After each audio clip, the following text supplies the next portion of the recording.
Sa ulo ng mga balita sa Pangasinan. Pangasinan 5th District Representative Ramon Monching Gico Jr. nakisaya sa Mais Festival ng Bayan ng Santo Tomas. Project Tawiran ni Pangasinan First Lady Maan Gico, hatid ay oportunidad para sa mga kabataang Pangasinense. Kapitolyo ng Pangasinan nagkulay pula bilang pakikiisa sa laban sa sakit na tuberculosis. At mga Pangasinense, pinag-iingat sa tumitinding init ng panahon. Unang ratsyada. Masaya muling ipinagdiwang ng Bayan ng Santo Tomas, Pangasinan ang kanilang Mais Festival.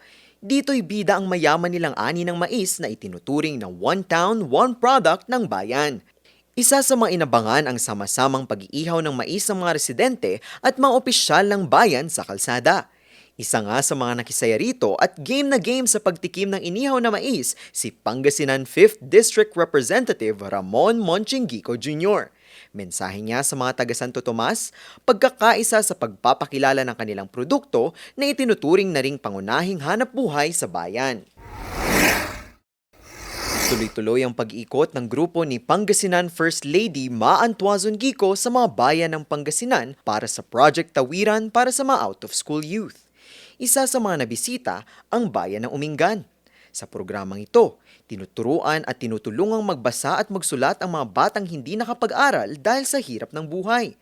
Pero bukod sa mga bata, maging mga magulang daw nila ay nabibigyan ng oportunidad. Salamat po, Gob. Sana maulit pa ulit. Mama Maan, maraming salamat po na may project po kayo na ginawang ganito. Maraming salamat po. Masaya lang po kasi mano po sa anak namin. Nagpapasalamat po ako kay Ma'am Maan tsaka kay Gob po na may ganito pong programa na nangyari kasi po nabigyan po ng mga pagkakataon yung mga batang hindi nag-aaral. Ang Project Tawiran magsisilbi raw daan para ipakita ang malasakit at pagmamahal para sa mga Pangasinense. Paraan din ito para maghatid ng pag-asa lalo na sa mga nangangarap na mayakap ang edukasyon.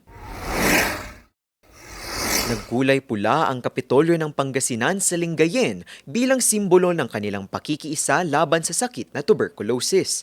Nagsama-sama ang mga opisyal ng Kapitolyo sa pangunguna ni Pangasinan Governor Ramon V. Gico III at mga personnels ng Provincial Hospital Management Services Office para sa advokasiyang wakasan ang pahirap ng naturang sakit sa pamamagitan ng pagpapakalat ng impormasyon tungkol sa sakit, early detection at epektibong gamutan. Ang pagsusulong ng NTBPH movement ay isa ring paraan ng probinsya para sa pagsusulong ng Healthier Pangasinan at TB-Free Philippines.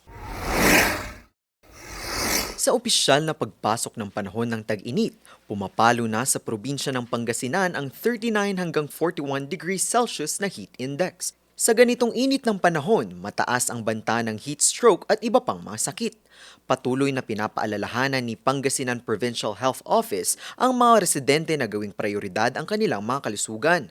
Pinapayuhan din ang lahat na palaging uminom ng tubig para malabanan ang init. Hinihikayat din ni Governor Ramon V. Gico III ang mga kababayan na agad magpakonsulta sa mga ospital sa probinsya kapag nakaranas ng mga sintomas ng sakit.